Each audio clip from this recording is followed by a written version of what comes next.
जय श्री कृष्ण। श्रीमद् भागवत महापुराण द्वितीय खंड 9 स्कंद 13वां अध्याय। राजा निमि के वंश का वर्णन।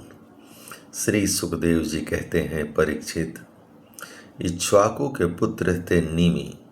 उन्होंने यज्ञ आरंभ करके महर्षि वशिष्ठ को ऋत्विज के रूप में वर्ण किया। वशिष्ठ जी ने कहा, राजन, इंद्र अपने यज्ञ के लिए मुझे पहले ही वर्ण कर चुके हैं।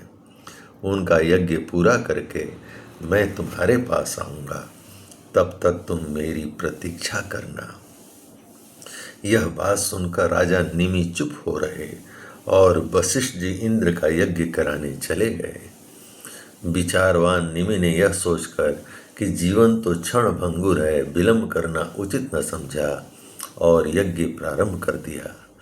तब तक गुरु वशिष्ठ जी न लौटे। तब तक के लिए उन्होंने दूसरे ऋतुजों को वर्ण कर लिया। गुरु वशिष्ठ जी जब इंद्र का यज्ञ संपन्न करके लौटे तो उन्होंने देखा कि उनके शिष्य निमि ने तो उनकी बात न मानकर यज्ञ प्रारंभ कर दिया है। उस समय उन्होंने शाप दिया कि निमि को अपनी विचारशीलता और पांडित्य का बड़ा घमंड है, इसलिए इसका शरीर पात हो जाए। निमि की दृष्टि में गुरु वशिष्ठ का यह शाप धर्म के अनुकूल नहीं, प्रतिकूल था। इसलिए उन्होंने भी शाप दिया कि आपने लोभवश अपने धर्म का आदर नहीं किया, इसलिए आपका शरीर भी गिर जाए। यह कहकर आत्मविद्या में निपुण निपि ने अपने शरीर का त्याग कर दिया। परीक्षित, इधर हमारे वृद्ध प्रपितामह वशिष्ठ जी ने भी अपना शरीर त्याग कर मित्र वरुण के द्वारा उर्वशी के गर्भ से जन्म ग्रहण किया। राजा निमि के यज्ञ में आए हुए श्रेष्ठ मुनियों ने राजा के शरीर को सुगंधित वस्तुओं में रख दिया।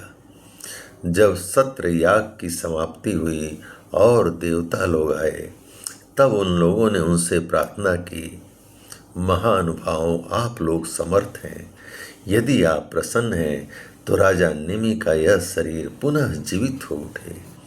देवताओं ने कहा, ऐसा ही हो। उस समय निमि ने कहा, मुझे देह का बंधन नहीं चाहिए। विचारशील मुनिजन अपनी बुद्धि को पूर्ण रूप से श्री भगवान में ही लगा देते हैं और उन्हीं के चरण कमलों का भजन करते हैं। एक न एक दिन यह शरीर अवश्य ही छूटेगा। इस भय से भीत होने के कारण वे इस शरीर का कभी संयोग ही नहीं चाहते, वे तो मुक्त ही होना चाहते हैं। अतः मैं अब दुख, शोक और भय के मूल कारण इस शरीर को धारण करना नहीं चाहता। जैसे जल में मछली के लिए सर्वत्र ही मृत्यु के अवसर हैं, वैसे ही शरीर के लिए भी सब कहीं मृत्यु ही मृत्यु है। देवताओं ने कहा, मुनियों, राजा निमि बिना शरीर के ही प्राणियों के नेत्रों में अपनी इच्छा के अनुसार निवास करें।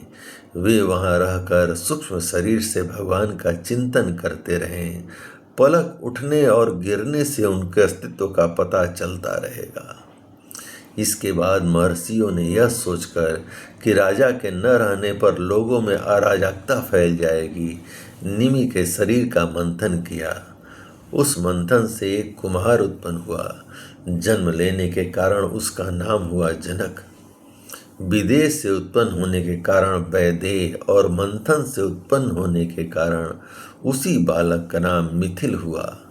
उसी ने मिथिलापुरी बसाई। परीक्षित, जनक का उदावसु, उसका नंदीवर्धन, नंदीवर्धन का सुकेतु, उसका देवरात, देवरात का बृहद्रथ, बृहद्रथ का महावीर, महावीर का सुधृति, सुधृति का धृष्टकेतु, धृष्टकेतु का हरयस्व और उसका मरु नामक पुत्र हुआ। मरु से प्रतीपक, प्रतीपक से कृतिरथ, कृतिरथ से देवमीण, देवमीण से विश्रुत और विश्रुत से महाधृति का जन्म हुआ। महाधृति का कृतिरात, कृतिरात का महारोमा, महारोमा का स्वर्णरोमा और स्वर्णरोमा का पुत्र हुआ हस्वरोमा।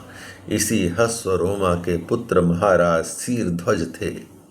वे जब यज्ञ के लिए धरती जोत रहे थे तब उनके सिर हल के अग्रभाग फाल से सीता जी की उत्पत्ति हुई।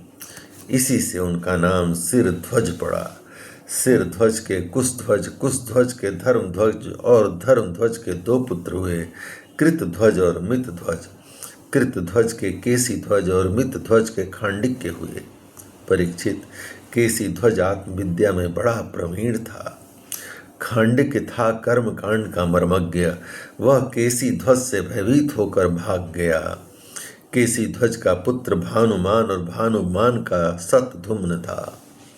सतधुम्न से सुचि, सुचि से संद्वाज, संद्वाज से उर्गकेतु, उर्गकेतु से अज, अज से पुरुजीत, पुरुजीत से अरिष्टनेमि, अरिष्टनेमि से श्रुतायु, श्रुतायु से सुपार्श्वक, सुपार्श्वक से चित्ररथ और चित्ररथ से मिथिलापति क्षेमधी का जन्म हुआ।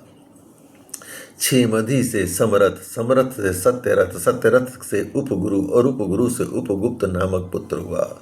वह अग्नि का अंश था। उपगुप्त का वसवंत, वसवंत का युयुध, युयुध का सुभाषण, सुभाषण का श्रुत, श्रुत का जय, जय का विजय और विजय का श्रुत नामक पुत्र हुआ।